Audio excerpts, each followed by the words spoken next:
Question பாருங்க. தேவ் தனது வகுப்பில் தரவரிசையில மேலிருந்து 10வது இடத்தையும் கீழிருந்து 31வது இடத்தையும் பிடித்தார் எனில் அந்த வகுப்பில் எத்தனை மாணவர்கள் உள்ளன?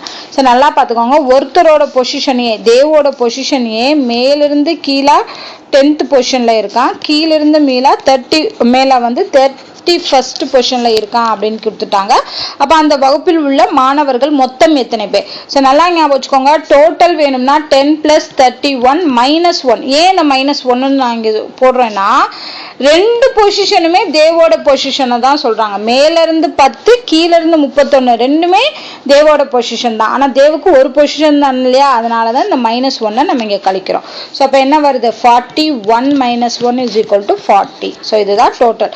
நல்லா ஞாபகம் வச்சுக்கோங்க. டோட்டல் வேணும்னா ஒருத்தரோட left to right, right to left, இல்லைன்னா top to bottom, bottom to டாப்னு சொல்லக்கூடிய ரெண்டு வேல்யூஸுமே கொடுத்துருந்தா நம்மளால ஒருத்தவங்களோ அதில் உள்ள டோட்டலை ஈஸியாக கண்டுபிடிக்க முடியும். ஸோ அதுக்கு டோட்டலுக்கு இதுதான் ஃபார்முலா. மேலேருந்து கீழே கொடுத்த வேல்யூ, கீழேருந்து மேலே கொடுத்த வேல்யூ ஆட் பண்ணிட்டு -1 பண்ணியே ஆகணும். ஏன்னா ரெண்டு பொசிஷனுமே அந்த தேவோட பொசிஷனை குறிக்குது. அந்த 1 நம்ம கழிச்சிடுறோம்.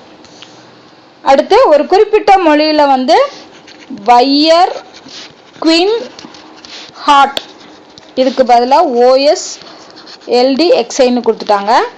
டிரைவ், ஹார்ட், ஆண்ட், இதுக்கு பதிலாக KXTOOSன்னு கொடுத்துருக்காங்க. இப்போ இதில் ஹார்ட் அப்படிங்கிறதுக்கான என்ன கோடு அப்படின்னு கேட்டிருக்காங்க. ஸோ ரெண்டுலேயுமே ஹார்ட் இருக்கா?